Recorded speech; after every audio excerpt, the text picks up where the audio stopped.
Again to Anne and Anne Fox. Let's go, baby.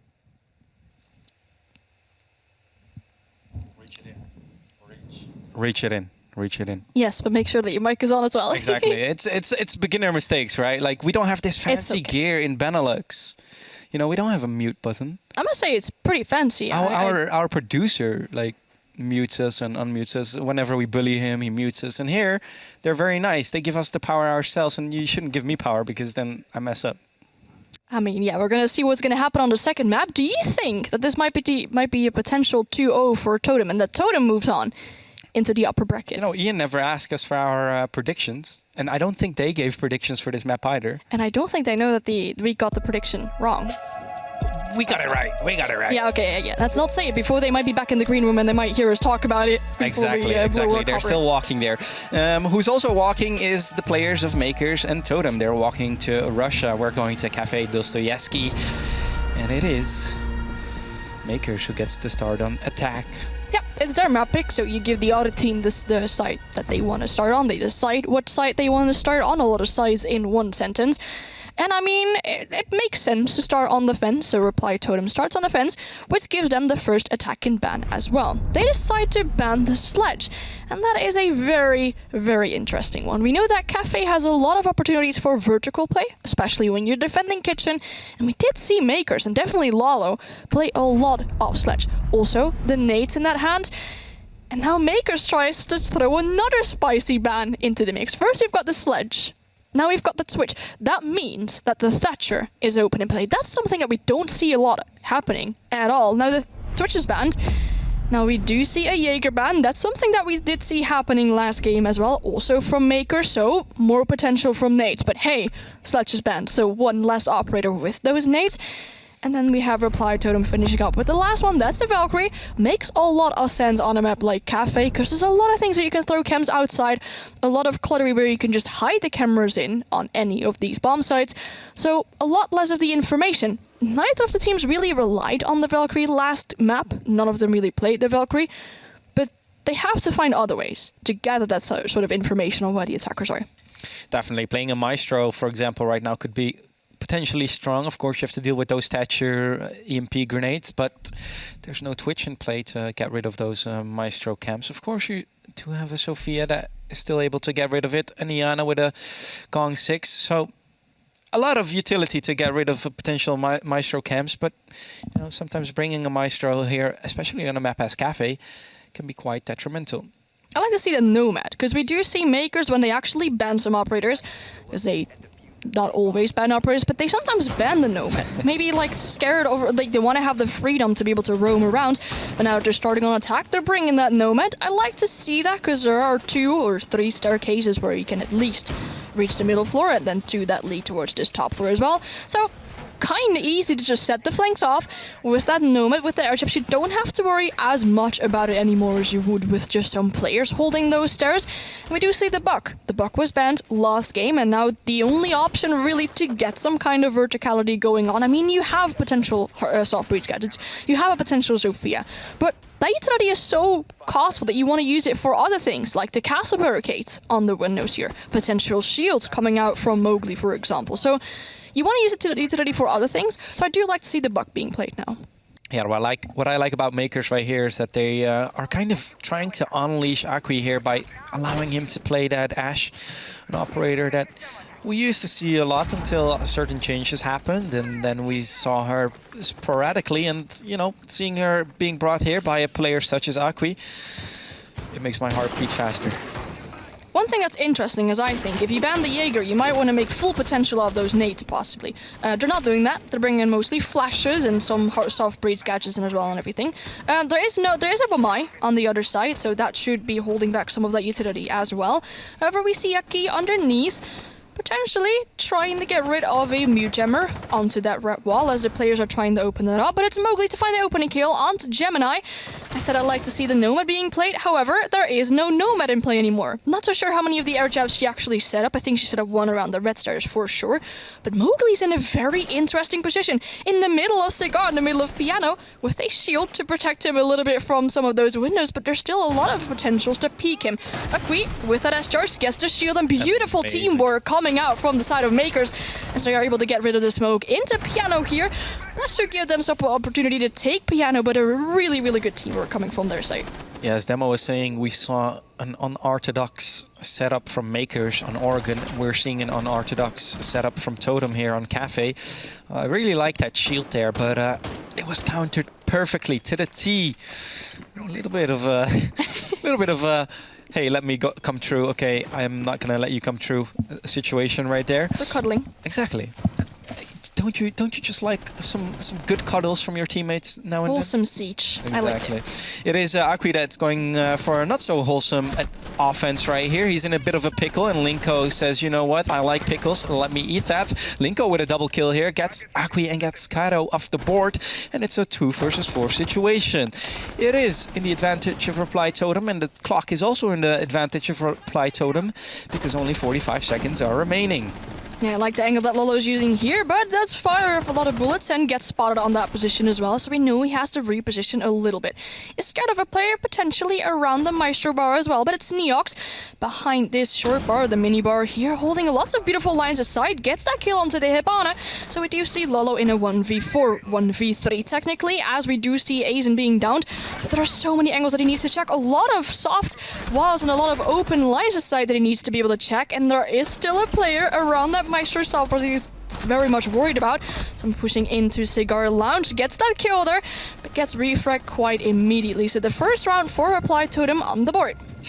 It is indeed the first round for Reply Totem, and that's something that we saw in the previous map as well, where we saw Reply Totem, you know, make a head start, become 1-0 up as well, but then they lost 3 rounds in a row. So now it's the question, is Reply Totem able to keep this ball rolling? Will they be able to get another round?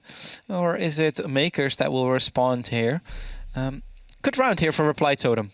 Definitely. I did love to see the teamwork coming on the side of Mkers. They were able to clear the smoke in the middle of Cigar. As you said, a quite unorthodox position, but they were able to clear him quite efficiently. So no smoke canisters really being used, and a lot of utility you're losing on the side of Reply Totem as well. But I think the big difference is you were asking if it was like a repeatable thing. Reply Totem winning the first round and then losing 3. I think the biggest difference in this here is that they're now on the fence. And you're likely to win your defensive rounds. Definitely, if you look at the stats that Oli provided us with earlier today, there's only approximately 33 of the attacking rounds being won. So that should see us on a 2-4 split, maybe a 1-5 split from Mkers here after their attacking half. But they're looking to gather as many rounds as possible. This is their map pick. They need to win this map. Otherwise, it's going to be a 2-0 in the likes of Reply Totem. I think a 2-0 that a lot of people definitely didn't see coming. I just ordered food in French. Ask me anything. You know, when we are on the Benelux broadcast and I was forced to host a little bit in French and I asked you what your name was and you replied with hello. Exactly. Did this go better? No, I have no idea what I just ordered, but hey, I'm sure it'll be delicious. Almost as delicious as this almost spawn peak here, but Scatto does get away. It's Mowgli that attempted that. But he said, you know what, my position has been exposed right now. Let me just rotate up to the top floor. I'm loving to see that aggression from Totem, because it's not the first round that they're spawn peak, and they tried this last round as well. I mean, you have Cafe, you have a lot of wins that you could potentially spawn peak from, but I like to see that aggression. They want to get this opening pick on the players of Mkers. I mean, let's say they lose a Hibana. Let's say they lose their Flores, for example. Let's say they lose Aki as the first opening kill here, the opening pick. That's detrimental. It's Scatter, though, with a refrag. They get the kill onto G-Just. Loses a lot of HP in order to do so. But now you've got Yuriana gone. There's no more teamwork in that matter what they did last time with the Ash from underneath. No, and the thing is, Totem, they are able to have that aggressive play when you bring an operator such as the Thunderbird. Worst thing that can happen is that you get headshotted, and of course then you have to spend a round on camps. Not so bad is that you actually take some damage, but you did some damage to the opponents, and then you can come back to site and get healed by those Thunderbird stations. Exactly. I love to see the addition of Thunderbird in pro play, because you kind of get reliant on it. You want to enter those gunfights and then go back for the Kona stations. However, Mowgli won't be able to do that anymore as he gets picked off by Scatto on very low HP, but still able to pick up 2 kills in this round. Now that they've gained control over the top floor as well as the middle floor, they can start working onto that verticality. We see the bug going for all those holes from above towards the kitchen to force potential players off Totem off their default holds.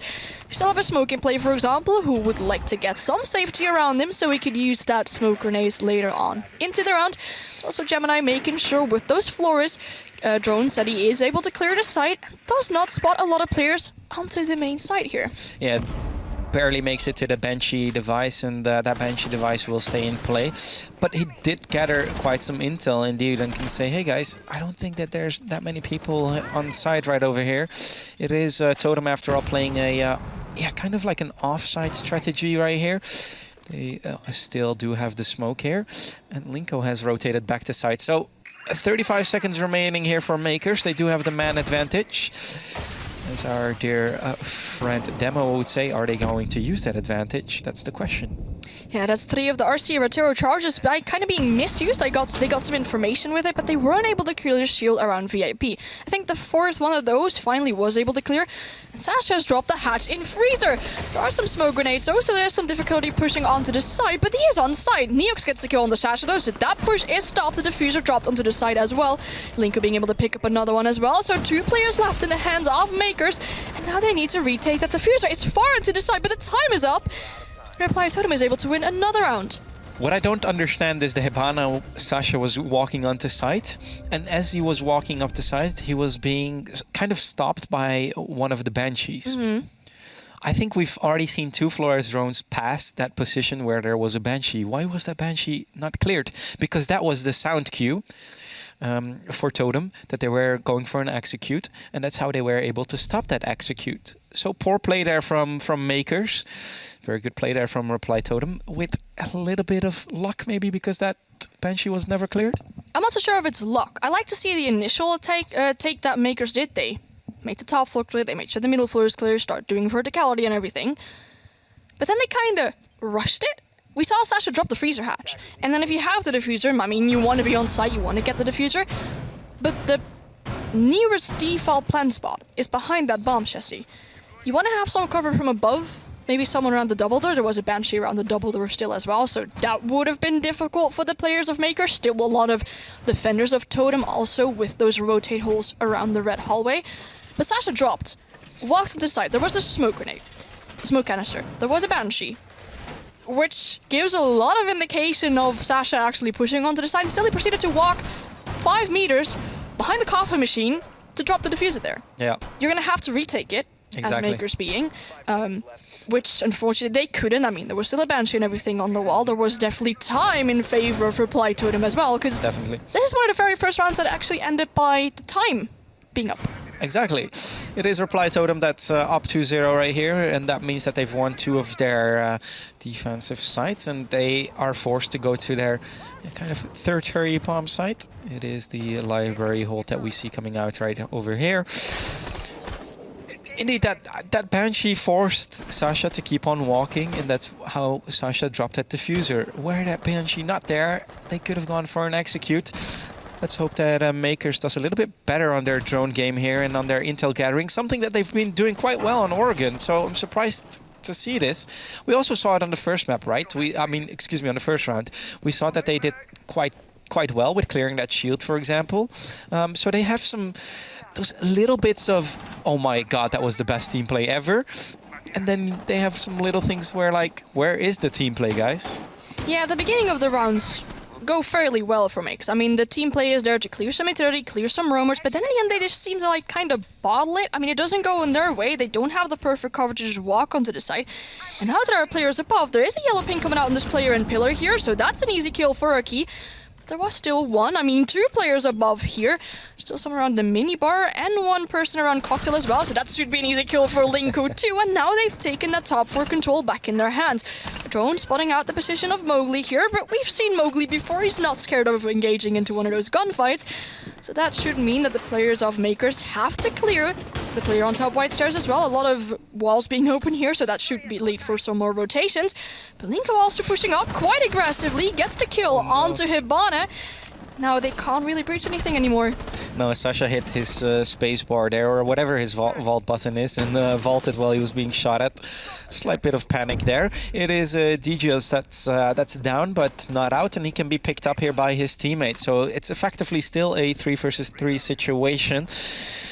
With only 50 seconds remaining. It's Gemini here trying to clear Azen, but he makes it back onto site. 45 seconds remaining, and yeah, top floor presence here from Mkers, and they can start kind of being Bob the Builder and demolishing the entire floor here, trying to get rid of those nasty defenders. It's a little bit late, but Lalo gets the kill onto Mowgli, putting Deeges and Azen in a 2v3 situation. Both Gemini and Deeges quite on low HP, but they've got a lot of verticality.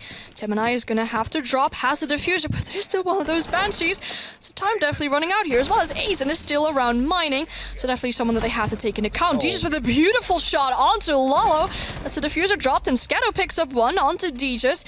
So now we find a 2v1, the advantage in the hands of Mkers. Azen gets shot, so his position revealed, but ends up balling the fight. Scatto go for the diffuser.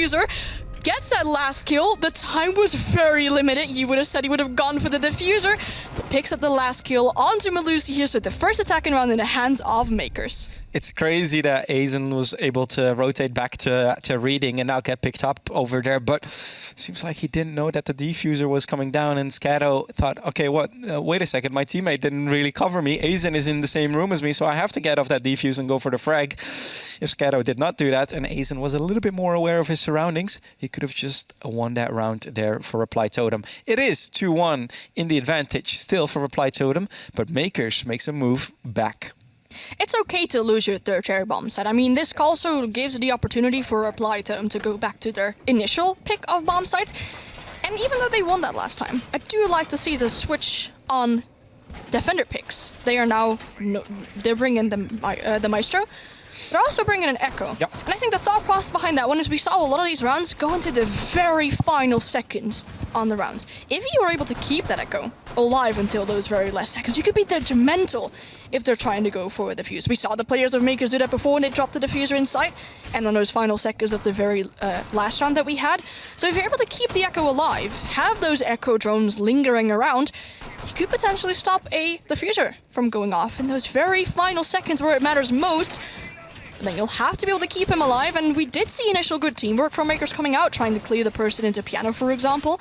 So if they have this good initial start and are able to progress onto that further, they might be able to bring this to a 2-2.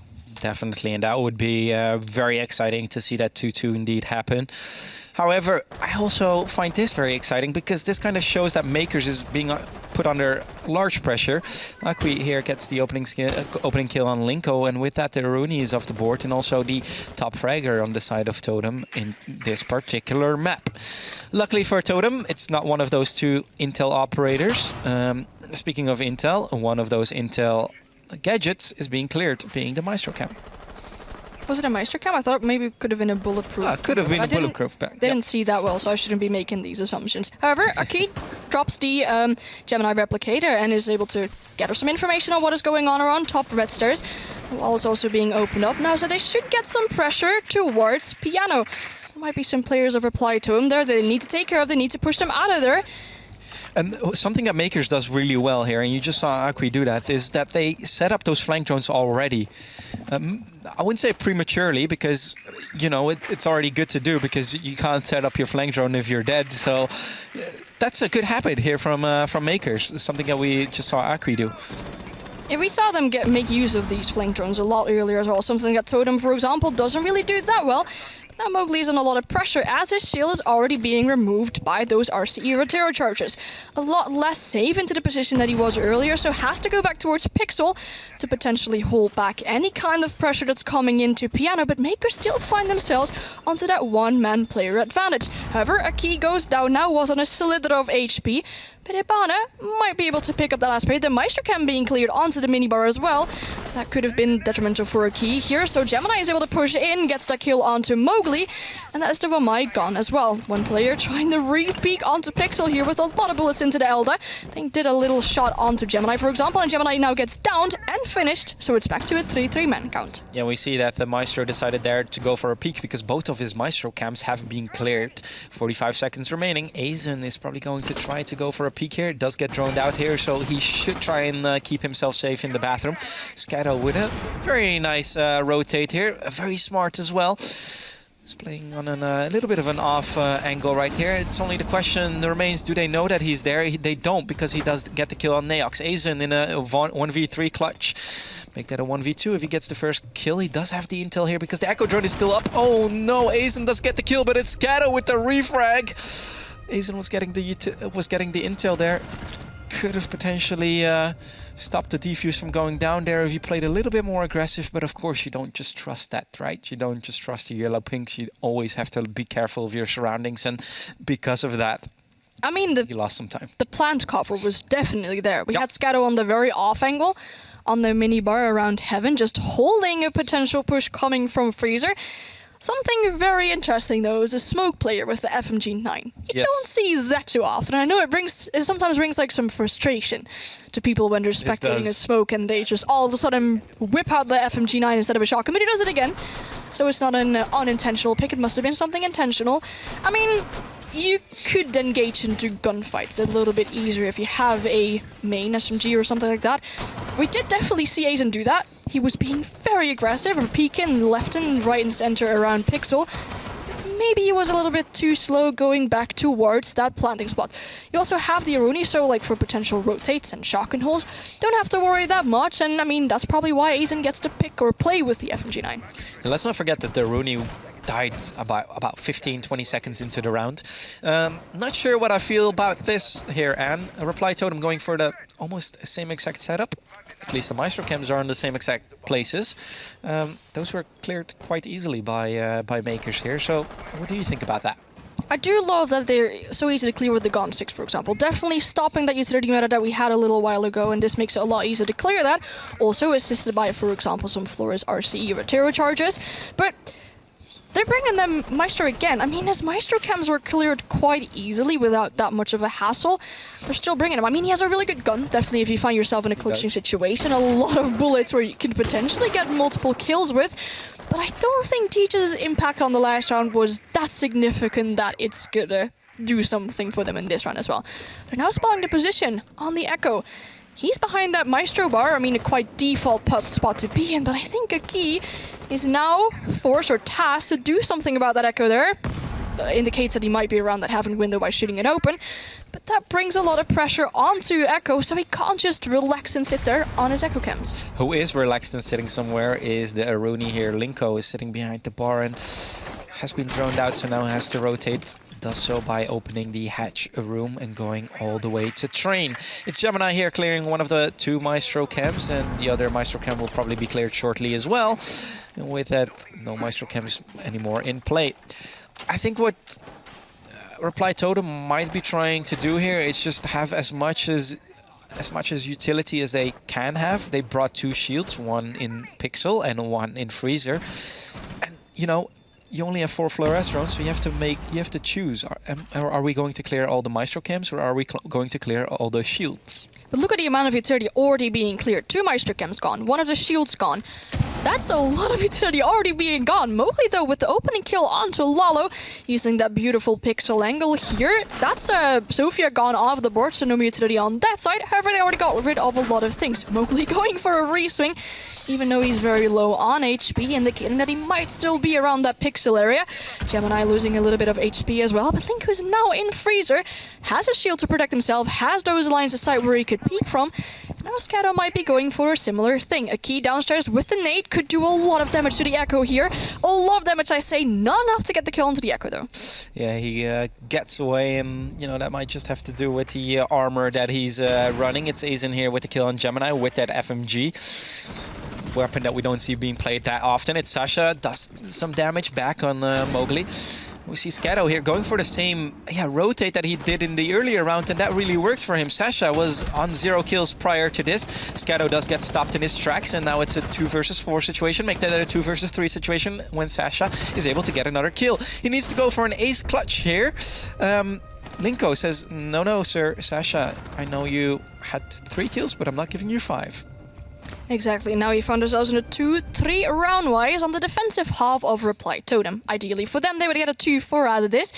Once again, I think the initial start of Mkers was pretty okay. They had a lot of information. They cleared a lot of utility really early into the round as well. They keep on bringing the Maestro in the hands of Reply Totem. But the floors are Sierra Chargers, able to clear shields. I saw Gone 6, for example, being able to clear out Maestro Chems and everything. So Utility lost quite quickly. Scatto tried to do the same. He had a good positioning, I would say, in Heaven, but was very aggressive. I mean, him being that aggressive kind of allowed the Hibana to just walk onto the site, but there were still so many long lines of sight. A player from Pixel was able to peek that Hibana when you were crouching in. Players in Freeze were able to peek that person there. So you're kind of helping your teammate to just get onto the site, but the players of Reply Totem definitely weren't scared of engaging in these gunfights either. I think that definitely helped them winning the round there. Peeking the players of Mkers, getting those initial gunfights and the frags going on there. And now Mkers might try and get a 3-3 split out of here. Keep on bringing the same kind of operators, and in the hands of Reply Totem, we do see kind of a little bit of a switch. They're no longer going for an Echo, they're no longer going for a Maestro, but they're bringing back the Thunderbird. Something that I like about Mkers is that they have had no roster changes for quite some time, so I do think that their experience comes in handy here, because let's be honest, you're back against the wall, you're down, arguably on your own map pick as well, down 3-2 to a underdog, because let's be honest, everybody thought it would have been a walk in the park here for Mkers, looking at their, you know, Italian, at the Italian scoring, Mkers being first and Reply Totem being second in the Italian league. Akwi gets the opening frag here and gets a little bit too eager trying to repel in, but Mowgli was there for a quick refrag. So if you ask me, that's a pretty decent trade here for Reply Totem. They lose their Aruni, who's probably already put down her utility, and Akwi loses the Ana, which can help to clear that utility of that same Aruni. Yeah, I reckon this is actually more in the favor of Totem, because the nades that are gone in the hands of Akwi are definitely detrimental for them. Scatto found a player on red stairs, but Mowgli definitely isn't scared to engage in these gunfights. Keeps on repicking, however, has gone back towards side a little bit more, as the side is still indeed kitchen and dining. Mowgli now in codes, knows the player above is working on that verticality, and that's a little bit earlier than Mkers did in the last round. Very quick and effective clear of the Banshee in the red hallway. That's not going to stop him anymore in this round, also because it was Scatto above, triggering that Banshee and able to shoot it down as well. Now more verticality being done here, and the hatch and freeze being opened up as well. Do want to see a little bit more of caution on the sides of Mkers if they're actually going to drop that hatch later on, because they can't just walk onto the side with the diffuser. However, more effectiveness, a lot easier, and more speeding up with clearing up above. Yeah, and there's only one C4 in play, and that's in the hands of Azen. We see that Neox dies here, and with that, that's one of the counter defusers being killed. It's of course the smoke with his smoke canisters. Mowgli here going for a quite aggressive peek. He doesn't know that there was a drone situated right behind him, a drone that Akwi is currently on, and probably giving his teammates a call like, hey, Mowgli has rotated back to site. Linko will fall here to the likes of Lolo, and it's a 4 versus 2 situation. C4 being tossed, and that C4 is pretty much wasted because nobody has dropped that hatch yet. And the C4 also got stuck. Yeah, Mowgli tried to do some damage from underneath with one of those impact grenades. Didn't really do a lot on the sides of Mkers. One of those RCA terror charges being shot down, and Mowgli gets a good kill on the Sasha. A kill, I say, but it is a down. So should be able to be picked up still, as he is injured and also has a diffuser. Lolo going onto this white stairs, isn't able to find the kill onto Azen yet as he retreats back towards VIP, but there's still a shield with that Thunderbird as well, so some kind of safety. However, Azen being shot down, so is Mowgli in a 1v3 as he kills one person but gets refragged immediately. So Mkers find themselves in a 3-3 split. That's a little bit better than they did last time when we were in Oregon, looking at attacking rounds that they are managing to win. Now they're able to go on to the defensive half, so a good little bit of an advantage, I would say, for Mkers now that they actually get to defend. Definitely, and I already saw, I was already dreaming Mowgli clutching it up there just to get one of those top plays in, but unfortunately for Reply Totem, he was unable to do so. Fortunately for us, because it's a 3-3 split. And if we go to another 3-3 split, we might go to overtime and be able to enjoy that again. Who doesn't like some overtime? I mean, it's the more competitive integrity, right? When you get to overtime and it isn't the smooth 7-0 or the speedrun as one team tries to do. I definitely think that Mkers, as well as probably their fans, didn't expect Mkers to be in this position. They're down one map and they're now 3-3, so an even round count onto their map pick. I mean, they just had their attack in half, so could you really blame them for being 3-3 at this moment? Maybe not. 3-3 is not all too bad, but Mkers might have thought this would have been a walk in the park, seeing as also, like Ollie already said, Last 7 times these teams face each other, Mkers won all of that, and now they're struggling a little bit. Yeah, that's why I think what Ollie did is he went for the safe bet, saying, okay, you know, Mkers will win here, which, you know, I don't blame him. But Benelux just knows better, and we just know better. You know, they always say, what do they say? We say Benelux first, and they say UK massive or something. Yeah, I don't know. Massive? Who's massive? I mean, we're going to see Eminem later on playing as well, and they're going to be like, oh yeah, walk in the park for Eminem. Well, if it goes the same as this match, it might not just be a walk in the park. What I do like about Neox here is that he's bringing a lion, and he's just standing still. He doesn't care. Oh, he's waiting for the castle to be aggressive on that window, but he does so with the super shorty, but runs past for more safety. And the line still on that window. That's a 417, by the way, as well. That's not really a gun that we see being used on a line. That also we saw a line shotgun on Monday. Now seeing a line 417. And the players are now trying to get in above, trying to get rid of those wall denial things, so they could potentially go for a breach. And Neox just goes to repel on another window. Yeah, what I like about Neox, though, is that he is a big fan of the DMR. Under Rooney, he also plays the DMR. Now we see him playing the DMR on Lion.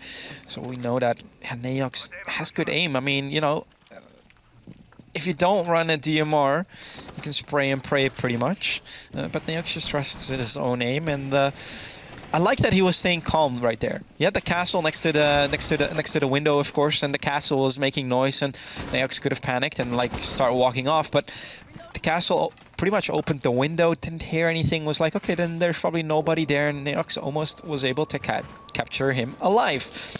Unfortunately for Neox, Scatto did get away. A little bit of an unfortunate thing for Reply Totem is the breach has a very slim line in between. They won't be able to walk through it. They'll have to get the Maverick to open it up. But Linku team kills Neox. They're lying here. As Neox was able to get 1 kill onto Akwi, though one of the better players, I would say, from Mkers gone now, as he was definitely top fragging in the last map. But now that breach probably still isn't open, really. The Maverick still needs to open that, and Scatto still has a lot of safety behind the mirror window in Freezer, and they still have all that map control around Piano. Though one of the players of Reply Totem is now downstairs, trying to potentially do some damage with nades. Mowgli still has 2 of them in the back pockets. Maybe opening that door here, indicating that he might go outside, but there still is a lot to clear in the hands of Reply Totem. Lala losing a lot of damage as well as Gemini. So now they are on a HP disadvantage here, but Lolo still tries and play aggressively on top of the white stairs.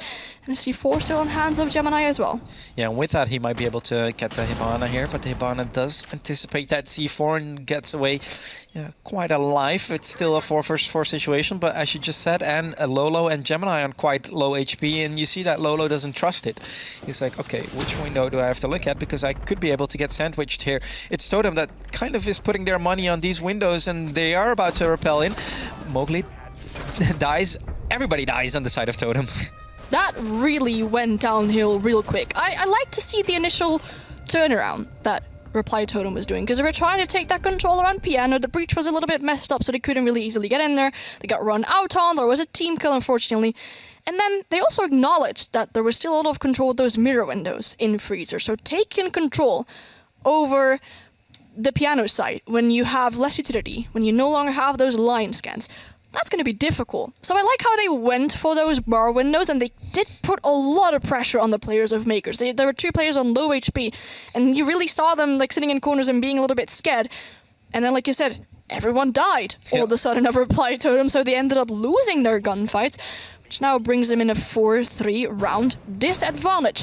Mkers gets to go onto another side. They just 1 bar, they're forced to go to another. And to bring it to Tachanka. That's an interesting pick. Yeah, I'm looking over at our beautiful helmet that we are standing here in the studio. But yeah, just as you said, Anne, it was the right thing for Reply Totem to do, to rotate, but unfortunately it didn't work out for them. I wonder whether they'll have to rotate again in this round. It's Mkers that is playing a pretty interesting setup over here, opening entire red wall. Also, we'll have presence here in the VIP. I think that Reply Totem will obviously go for a top floor take and then try to sweep down, but they won't just be able to do that without a punch. This just looks like one big bakery store with like open windows or something, the way they've opened these walls. I mean, that's definitely where you have the Tachanka being in great use here. With that DP28, you can just open up everything, really. I like how they bring the Tachanka as well as the smoke. So a lot of area denial, a lot of plant denial possibly coming out in the hands of Mkers. They also have the Maestro there, and they have the Ramai and everything. Another line being brought out. Let's hope for the line that this time he won't be shot down. Mowgli's able to spot a lot of information though, knowing that one of the players of Mkers is in the coats area. Might be able to use one of his nades to get rid of that Maestro real quickly. That would be a great opening for Totem if they were able to get rid of the Maestro. Yeah, I really like that that line pick here from Totem, and unfortunately in the last round that line was the first one to fall. But that's something that we said on Oregon as well, right? They need to bring an operator that can help them clear these roamers on the side of Mkers, because we know how strong Mkers can be on that roam game. Bringing that line could prove to be detrimental here for Totem. Ooh, Sashi there find the kill onto Mowgli, putting a really good cross onto the player that was pushing for reception here. Now G just trying to get rid of some utility here, but gets a red ping onto Sasha here as well. Gets pressured now with a lot of those flashbangs, pulls a shotgun out, so should be winning those close range engagements. But D just is aware of the player there, and Linku able to hold the cross. Lionskin coming in, should be able to put some pressure onto the player in VIP. But he still gets to live another day. Finds a shot onto the player being prone there, also the diffuser dropping for the likes of Totem here, and the Maestro is still into that reception area. The diffuser has to be picked up again. A triple kill for Sasha so far into the round. He's able to live very long in the VIP area. Yeah, that's it's crazy that he's able to live that long as the smoke, and he finally does get cleared here by Aizen, and that makes it a 3 versus 2 situation. Still in the advantage of Mkers. 3 kills came from Sasha. Now it's up to his teammates to actually finish this round. Yeah, it seems a little bit unorganized. There's no real top 4 control. I like how they were forcing onto reception. They lost a lot of players there, but they still have some information. The diffuser, however, not being picked up yet, so Aizen needs to walk back to get that diffuser. The Maestro still just lurking around in the closet here into coats. Now Aizen tries to put some pressure on it, but gets picked off from the wedding area. And then the last kill coming in the hands of the Maestro here as well. So good patience we saw coming on the sides of Mkers here. And now Totem is calling a tactical timeout. Yeah, and Gemini had a poker face. He was just... Oh, was it one of the sloth moments? You know, the frozen camera? Yeah. Oh, yes, yeah, lovely. It was just... He was having a... he was trying to save energy by not moving his face. Was it actually a frozen camera? Because it was a frozen camera. Oh, yeah. Indeed. We do have a technical timeout here. Tactical timeout, not technical. Tactical timeout from Reply Totem. What are they discussing? Are they all just listening to Aizen? Because look at the other mouths, they're not moving. Yeah, those are probably frozen cameras as well. Haha. Well, they just lost 2 rounds on attack. I mean, it's difficult. It's more difficult to get attack. But I really like their initial push on the first attacking round. The second attacking round, I mean, their start was good. They wanted to go for that full-on push from reception, from the wedding area, the dining area, so to say. But they lost a lot of bodies there.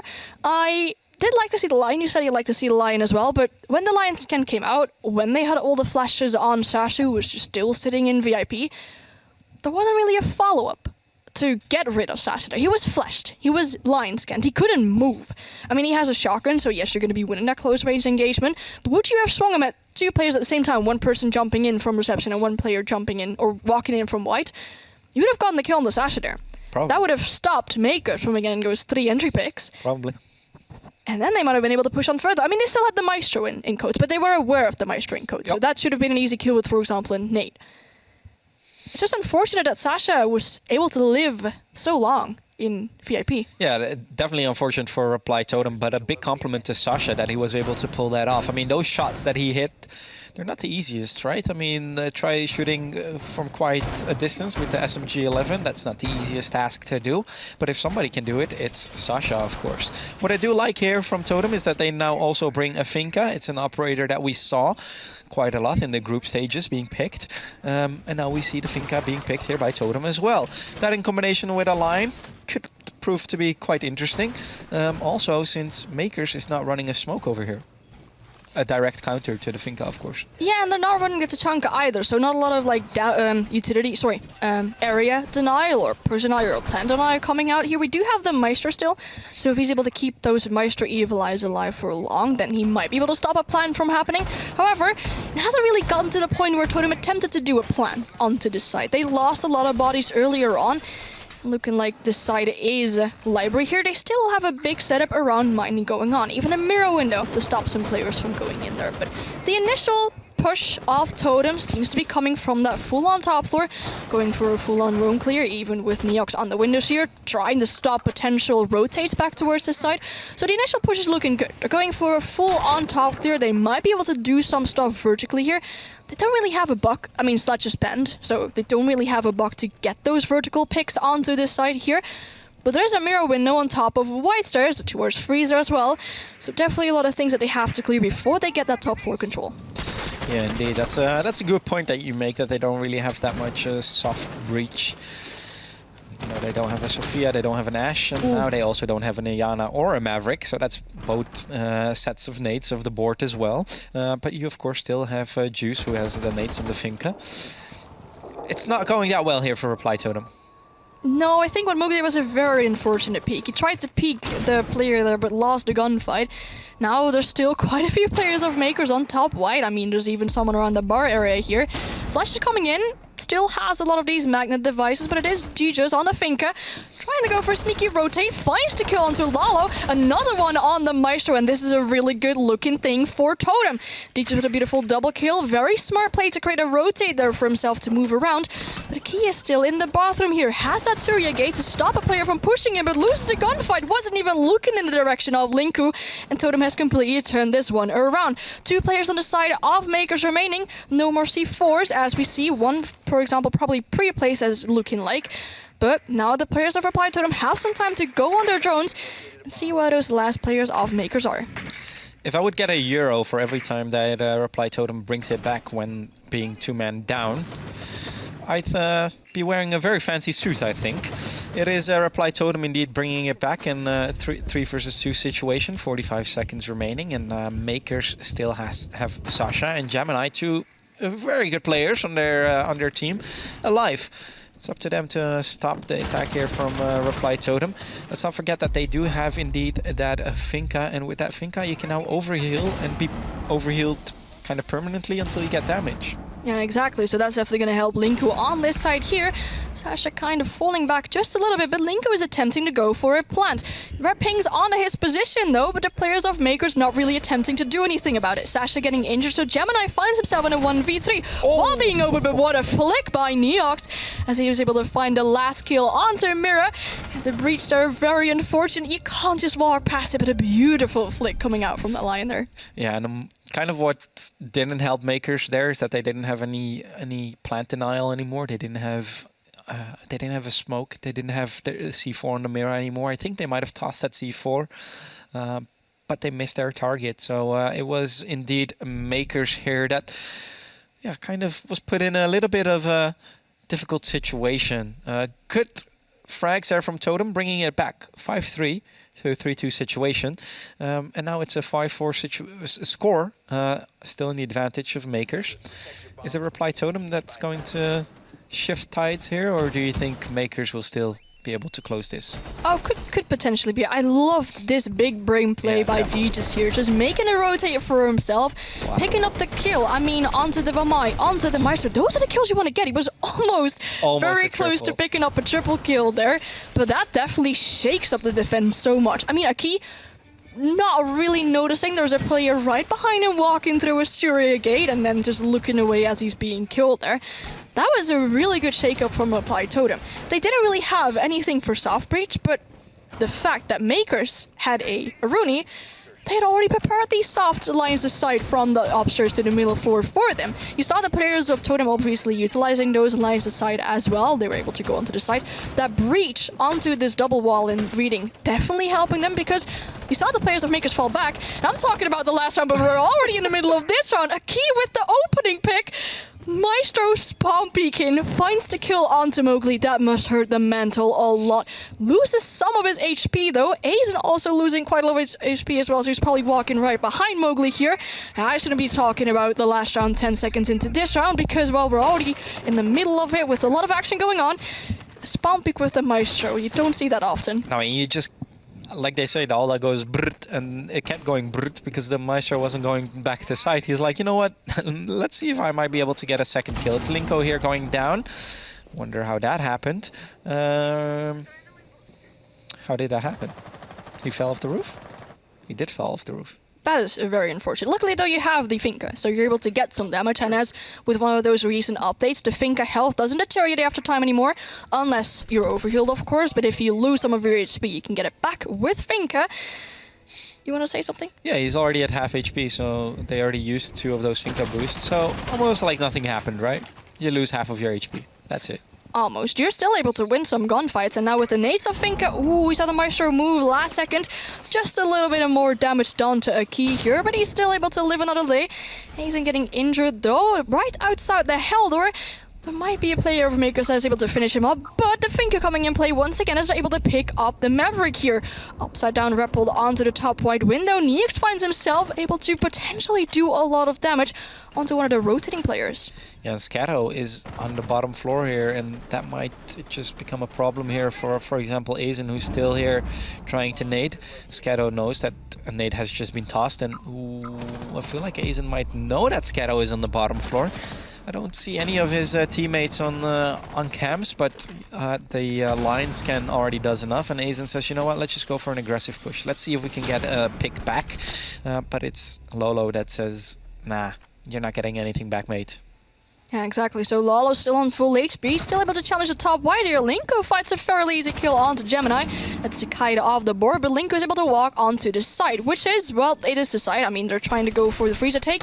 Lalo's still engaging onto top white, but it's Eki to get the kill onto Neox. Sasha with the last one, and Mkers find themselves on map point. Not a match point, because if they'd win it, it would be 1-1 map-wise. But that was a very interesting round. We started off fairly aggressive with that Maestro spawn peak. A lot of nades I saw flying around in this round. However, the last nade that we saw being used was on the white stairs, was on Scatto. Scatto is already long gone. You are not necessarily wasting some utility there because it forces Scatto from having to rotate. You can't just walk back up those white stairs. But a lot of nades. And was there a nade kill? I've not paid that close attention to kill feed, but I don't think I've seen any person being killed by a nade. So a lot of like kind of wasted nades there. Pretty much, yes. And last time that Mkers was up 6-4. Ooh. Last map, what happened? Yeah, we get into overtime, and then Mkers had to attack, and then they lost that round, won their defense, and then they lost the final attack as well. Ooh, that's a not so good looking thing for Mkers. Flashbacks. I hope they're not getting the same flashbacks as I'm having. It is a reply totem here that's of course on offense, and we see a similar setup from Mkers as their earlier kitchen hold. We saw that reply totem kind of struggled with that, and what adjustments do they need to make to be able to actually win that this time? I mean, they probably learned from what happened last time, right? They had the player in VIP just going absolutely crazy, and they weren't able to stop him. However, the site setup for Mkers looks a little bit different. They still have all those open lines of sight. They have a player into bakery as well, and they have Sasha all the way back in dining again. So a very spread out, but only on one floor kind of roam going on from Mkers. But Totem is looking to force themselves into bakery. Flash is coming out fairly quickly. However, that's a Chanka. Those fire thingies stopping the players from pushing in the bakery very quickly. And now he's trying to challenge the player onto winning window as well. Lolo being able to pick up one kill onto Neox. It's a Lion gone. Now there might be more players on the bakery. Double door shoots a lot of those drones. Now they're back 5-4 in man advantage. Yeah, I like Totem's initiative here to go for an aggressive play, and something that they could, for example, do is rotate to white here, because I I can tell you one thing. The comms here at in Mkers, their team speak is probably like, hey guys, we're getting pushed hard, and I mean hard, from this bakery site. It is a return kill. Lolo that dies here, a 4 versus 4 situation, 1 minute and 55 seconds remaining. Akwi with the kill on Mowgli, and that's a very important one, N. Yeah, however, Chunk is not going to be able to use his Shumika launcher anymore, so a lot of less area denial coming in the hands of Mkers. He's just now forcing himself around this bakery area. Found the Echo here, is able to do a little bit of damage, but not enough to get a kill. Scato also just fairly aggressively running around in the kitchen area, and he just feels pressured for sure. Uses that Finka boost to give some more HP to his teammates. And also Aizen already on this prep door. Linka finds a kill onto a key, though. A lot of pressure in kitchen gone. You see one of the players already around prep, and the players of Reply Totem are looking to get some pressure or push onto the site. Yeah, it's a 3 versus 3 situation. Reply Totem might be down, but just not out right here. It's Sasha, who doesn't have to hold VIP anymore because he's not being pushed from that side, so he can go for a red stairs flank. As he does, Linko will probably try to get the diffuser down here, but somebody can stop him. It's Sasha. Sasha, you do have to peek. Sasha, why are you not peeking? Sasha, why are you not peeking? It is the defuse that does go down. They did have an Echo drone on it. They did have a Maestro quite close to it. Only 35 seconds remaining. Obviously, Sasha wasn't in the best position, but he still has 3 of those smoke canisters. Could potentially be able to use them to hold the attackers back as they might try to go for a defuse. But there isn't really a lot happening on the side of Mkers. The time is running down, but they aren't really engaging into gunfights with these attackers here. A lot of lines aside here. Sasha being picked off, putting Gemini in a 1v2 situation. He has the gun to potentially pull off this clutch, but a lot of lines aside now working against the likes of Mkers. Time is running down. Not enough time for a diffuser anymore, so he could potentially go for a kill, but doesn't even find one. As it is the Maverick here to finish 1 kill. I did love to see this from Reply Totem. They acknowledged that the VIP push wasn't going to happen, that Sasha was going to be here. They forced themselves into Bakery. A lot of lines aside, which we saw from Mkers before as well, but after they had the plant down, maybe Sasha's playing a little bit too passive there. Still had 3 smoke canisters in his pocket when the plant was already down. And then all those lines aside definitely working against Mkers, as there's so many things that you have to peek, so many things that you have to make sure, like, check when you're pushing towards the diffuser. And that was a really well-executed push from Reply Totem. Definitely, and when they went for that bakery push, let's not forget, Reply Totem was the first one to lose a player. And some other teams might have said there, guys, I don't think this is the play, Chief. Let's go for a different take. But Reply Totem was like, you know what? We've already committed. We're going full in. We're going to try and clear that Tashanka. It worked. They had to use a lot of utility to clear that Tashanka. But in the end of the day, it did work, and they were able to force themselves indeed into that bakery site. And with that, they kind of bring it back. 1 round away from bringing it to overtime, but also 1 round away from losing this map. Yeah, Mkers pulling out all the different cards as they go for a 4th bomb site. We haven't seen mining being played out earlier today, so that's the side that Mkers has chosen to defend this time. The bench is coming out on top on the white stairs, not making it easy to just sneak up on those white stairs and go for a early push onto the side. A lot of lines aside we see around the red area, so the attackers have to be aware of a lot of lines aside and a lot of information as soon as they start to make their way onto the side. However, that's a lot of utility on the first floor and the middle floor. They might just go for another one of those top floor takes, as they did when Mkers was defending the middle floor as well. They didn't really bring any soft breaks. Again, no buck or something to make those lines aside from above, but they had a really good roam clear on that attacking round, especially with the rotate that D just made, and he was able to pick up those 2 kills there. Lines aside already being made by the defenders made it a lot easier as well. So I'm very happy to see Reply Totem do this top 4 take, get those roamers away, and then potentially go for that middle 4 take. Indeed, it is Lolo that takes a lot of damage here. And yeah, well, the interesting thing on the side of Mkers is they just don't run that Thunderbird. They also don't run a Duck. I mean, who does run a Duck these days? But they don't run a Thunderbird. And yeah, with that, Lolo just has to continue the rest of the round on such low HP. And Mowgli giving up some utility in piano. There are some lines aside for potential C4s. However, there aren't any in the hands of Mkers. Lolo still finds himself on very low HP. The players are able to rotate around a little bit. Gemini in the freezer, supported by Lolo here, holding the long lines aside on towards Heaven, but Mowgli is able to walk in towards Piano. Does see these lines of sight underneath, but picks up the first kill onto Gemini. Lolo is above still, but on low HP. Deeches with the kill on a key. This is looking really bad for Mkers. There might be a potential overtime coming after this, as Scato also loses a little bit of HP. The wall right in front of him getting breached as well. And the Maestro bar should lead to a lot of safety. Peeks the player into Cigar, gets a beautiful shot, but Mowgli with the fairly quick refrag. Now Lalo and low HP and Sasha forced in a 2v4 situation. A lot of time on their side, though.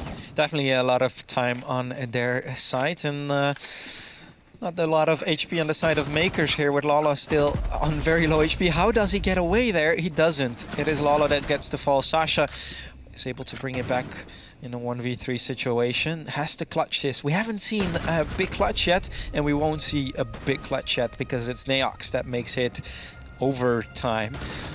Overtime. Who would have thought? Map 2. After Reply Totem won the first map, and now on the map of Mkers, they're going to overtime. Maybe our observer was right. Maybe Mkers does have a, Reply Totem does have a very deep map pool.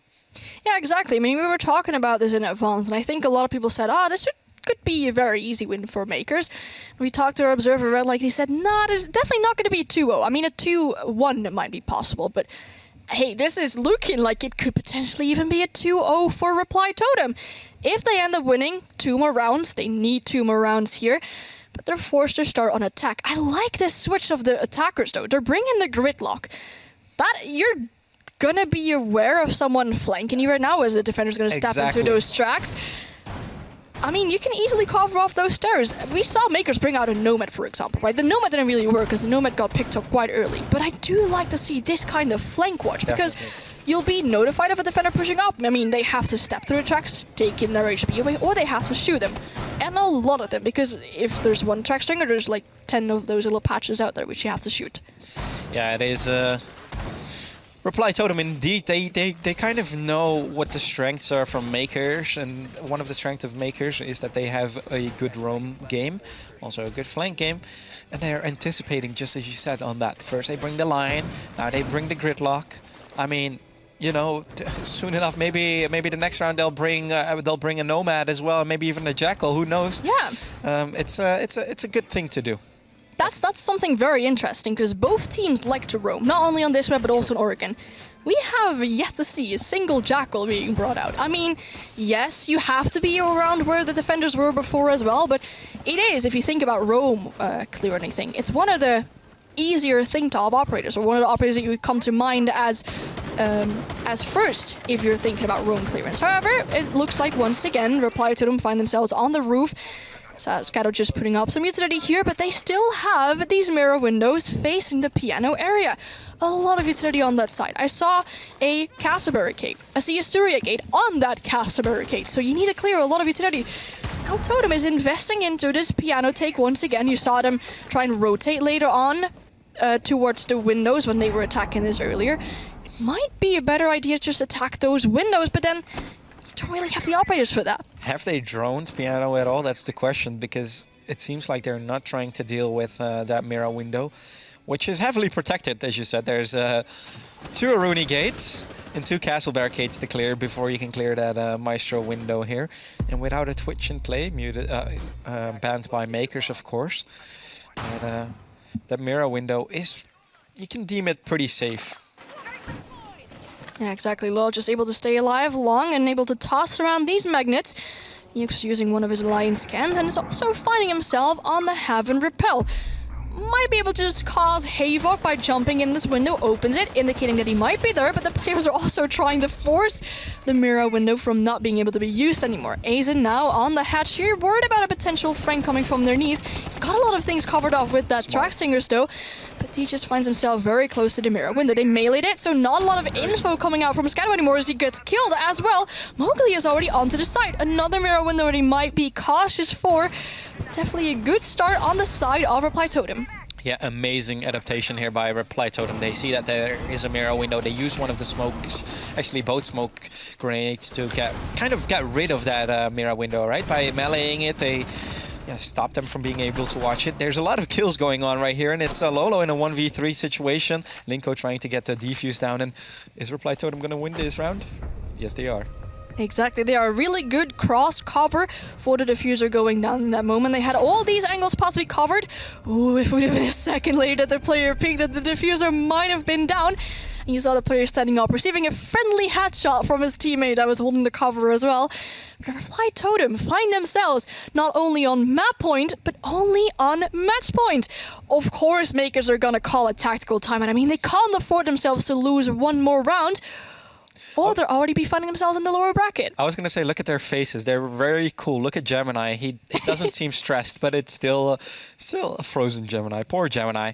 But yeah, I mean, if you look at them, do you think that they look stressed?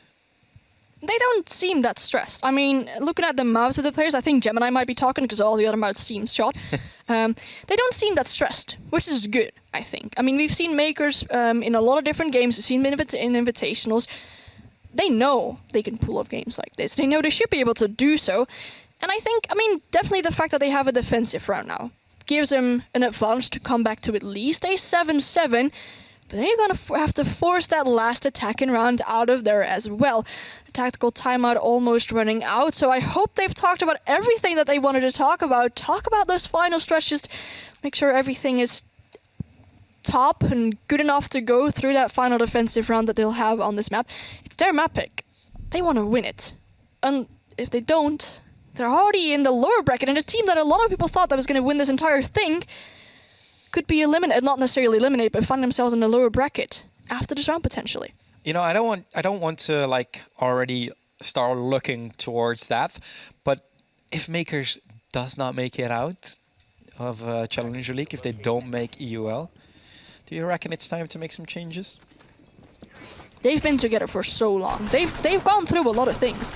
I mean, if you're going to play an invitation, for example, with a team like that, you're not expecting to win it, I guess. I mean, a lot of experience and everything coming from that, but it's sometimes also good to stick with the roster and just face your losses and try and come back stronger from that. That's definitely true. But hey, we're already looking ahead, and I mean, Mkers is still playing. That means that they're still not out, and as you just said, if they do end up losing this round, they still have a chance in the lower bracket. So no worries just there yet.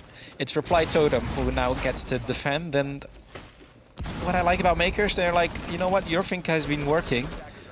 Can't beat them, join them. Let's copy that. Yeah, exactly. Looking at the players of Mkers, Scado is definitely having a good game so far, as well as Lolo. Definitely going positive on their sides, but now they have to win this attacking round. I mean, we found a 4-2 split when Mkers were defending, so they aren't as likely to win their attacks, you would say. Now they find themselves on the top floor here. Also have to attack the bar area, and they're using the Ivana pellets to open up these hatches here. Don't want to waste any of those soft breach charges coming in from Lalo here, and they're going to drone as well, but there's a Mute Jammer stopping them from gaining that information onto where defenders might be. Mute Jammer must also be on the wall, so breaching that is going to be a lot more difficult. However, with the recent Mute change, there should be something you can open. Do see the Mute Jammer possibly being on the very right side of the wall, so Sash is able to open up a small part of the wall, which should give a peek into Piano, and there's a receiver charge coming in as well. Hopefully to get a shield, but it gets shot down by the player on Pixel. Yeah, the question remains, is the breach big enough to walk through? Not quite sure yet. It's Mowgli here indeed in the Pixel. And we see that he needs to be cleared first before you get Piano control, of course. Clearing him is not an easy task with all his discs. Yeah, all those magnets definitely being able to help him stay there longer. You can throw them behind the couch, you can throw them or hide them behind a lot of spots. They're spotting out where the magnets are precisely with the drones, and a lot of information gathering coming in on the likes of the Yana replicator as well. Mowgli swinging quite aggressively, might not be aware of the RC Retro Charge appearing on his shield, and now it's able to get rid of that shield. Still has these lines aside. Lalo going down, he just gets the kill. Time is running out as well. There's still a player of Totem downstairs all the way into the kitchen, could go for a potential later on flank. This is not looking good for Mkers. Oh my god, are we going to see a miracle here? It's Mowgli who gets the kill on Gemini as well. It's a 5 versus 3 situation, make that a 5 versus 2 situation when Juice is able to get a kill on Akwi as well. It's Sasha and Scado who needs to fix this. Scatto can get a frag on Neox, but now that same Scatto needs to clutch it. A 1 versus 4 situation. It's Cafe. It's the map pick of Mkers right here, and it's going all downhill. Mkers already says GG, and it is Reply Totem who proceeds in the upper bracket. Exactly. Against the likes of what a lot of people thought probably here, Reply Totem find themselves in the upper bracket. It is Mkers that move down to the lower bracket. A lot of happiness coming out from Aizen, and I think that is very well deserved. It isn't always bad to be seen as the underdog, is exactly what Reply Totem is proving here as they move on in the upper bracket. My goodness. My goodness. We knew that there were going to be some upsets. We knew. But this is your Rainbow Six Siege Challenger League. We can see these upsets. We thought Mkers had it in the bag, but they didn't. It's Reply Totem. Who would have thought? I mean, just pound it for the Benelux first. I mean, predictions. It's our thing. It's our thing, right? We got it right. Yeah, the map pick here of Mkers, and they still lose. What went wrong? It's unfortunate that you lose that. I mean, they were defending first. Sorry, it was Reply Totem was defending first. They were able to be up 4-2. Well, then another overtime. I'm getting it wrong here once again. My apologies for that. I mean, it's an overtime. You saw them being on a 6-4 advantage, right? They were able to close that map. And then you started talking about, oh, remember what happened on Oregon, right? They were able to come back to overtime, able to win that overtime as well. And Reply Totem was able to do that just once again. Definitely, I think, against a lot of expectations from people, but very good for Reply Totem. Maybe they've been holding some cards to their chest. Maybe they wanted to be in that underdog position because it turned out to be a really good thing for them today. It did indeed. And, you know, I'm just curious where it all went wrong. And we will ask our colleagues, but not just quite yet. We're going to a commercial break. See you in a bit.